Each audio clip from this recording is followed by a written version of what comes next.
Hey everybody, this is the um, document that I think would be most useful for people who kind of have an idea of what's going on, but just kind of need a reminder of what they need to get done for assessment for the 2019-2020 year. I know everything kind of went haywire, and so everybody's trying to figure things out.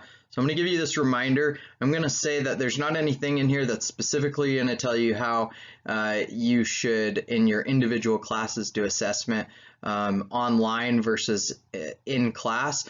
So if that's what you're looking for, I mean, we can try to brainstorm some ideas together at in-service, but that's not what this video is doing. This video is just trying to give you play-by-play of what you need to get done before the end of spring quarter. So the last day of your contract in the spring is the day that assessment is due for everybody.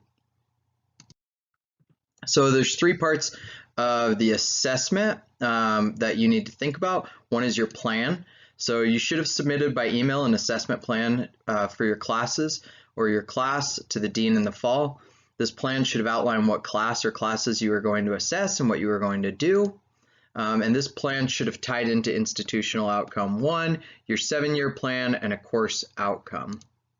If you don't have a plan, you're going to need to watch the Assessment 101 video and the example assessment video and create a plan. And some of you might have already watched that video anyway. There's some documents that you need for the planning stage of assessment. One is the 7-year plan. So this should already be done, but you need to know which classes you need to assess this year, and that is going to be found in the plan.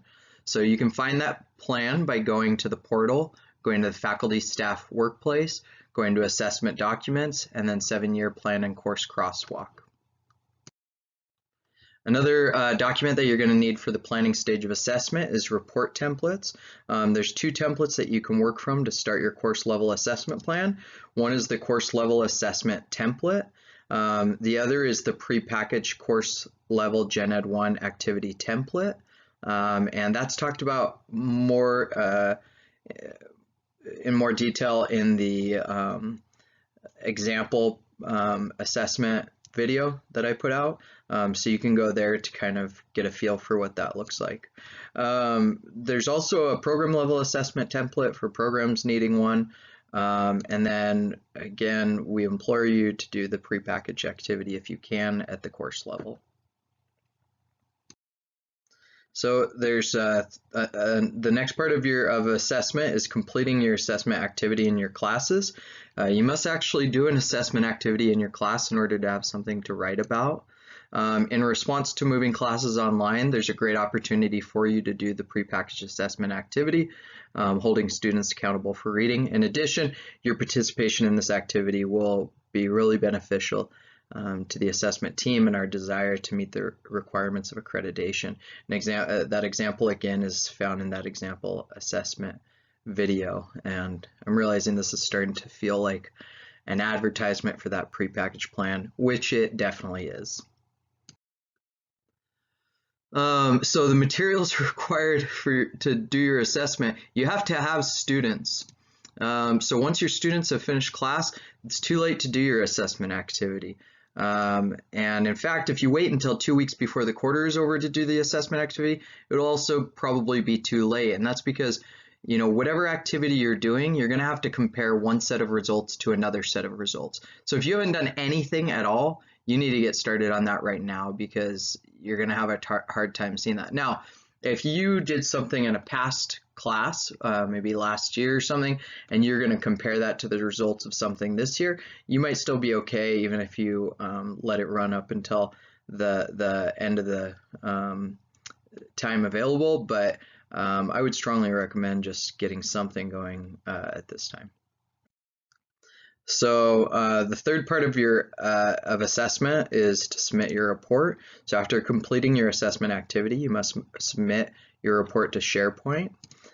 You can submit it today by going to the portal, faculty staff workplace, departments, MCOs, assessment reporting, program assessment submissions, and I'm going to show you what that looks like.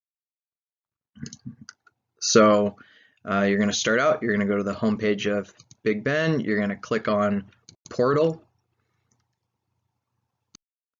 And then you're going to go and you're going to click on Faculty and Staff Workplace, and then you're going to click on MCO's Assessment Reporting.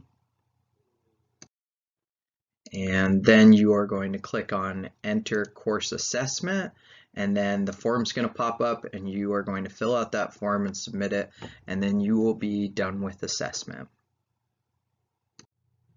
So if you have any questions, we're going to do a little question and answer session in InService, and hopefully that'll answer some of the things.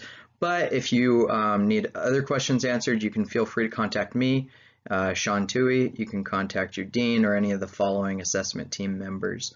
And yeah, thank you for listening, and hopefully this was helpful to some people.